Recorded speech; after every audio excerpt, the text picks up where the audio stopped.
diabetic. Ay natinik ako ng tornilyo, namaga yung aking daliri.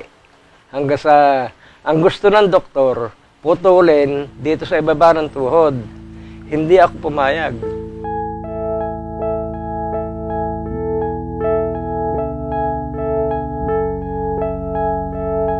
Nung magising ako ng umaga nang nasa ospital ako, naroon pa rin yung pa ako. Kaya lang, inalis na yung dalawang daliri, tapos kinayod lahat yung laman ng talampakan ko, buto lang ang inilitaw. Ayun pala, maghihilom din, kaya lang napakatagal na panahon. 2 taon ako nakasaklay sa loob ng bahay. Dahil hindi ka pwedeng lumakad na sasayad ang paa. Araw-gabi, nakabenda. After na 2 years, ayun na naman yung sign na puputulin ng doktor. Sabi ng asawa ko, pat-check up muli. Ayoko ka ako. Napakahirap kaya nang nakasakay na doon ka lang sa loob ng bahay.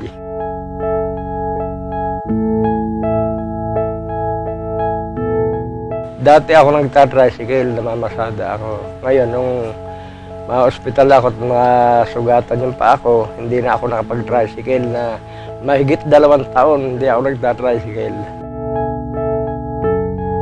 Parang laging mainit ang ulo dahil nihanap buhay, hindi ka makapaghanap buhay. Wala naman kaming ikakaya. Kapapanood ko ng TV, sa umaga, yun lang yung trabaho ko. Araw-gabi, nunod akong TV. Napanood ko itong King Herbal. Sabi ko, subukan nga ako natin.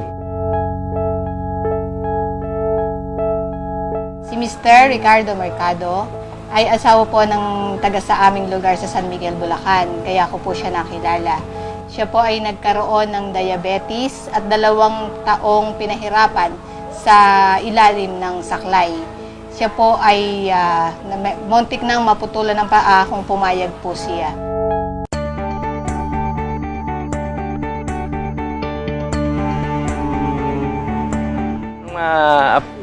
Masubukan namin, talaga palang napakahusay ng King Herbal. Yung balat ng sugat ko sa paa, unti-unti lumalakad, unti-unting naghihilom. Gumanda pakiramdam ng paa ko. Nakakalakad na ako, nakapag-tricycle pa ako, nakapaghahanap buhay. Hindi ko naramdaman yung tutuntong ako ng preno kung masasaktan ba o hindi. Basta diretso lang. Medyo maganda na ang pakiramdam ko.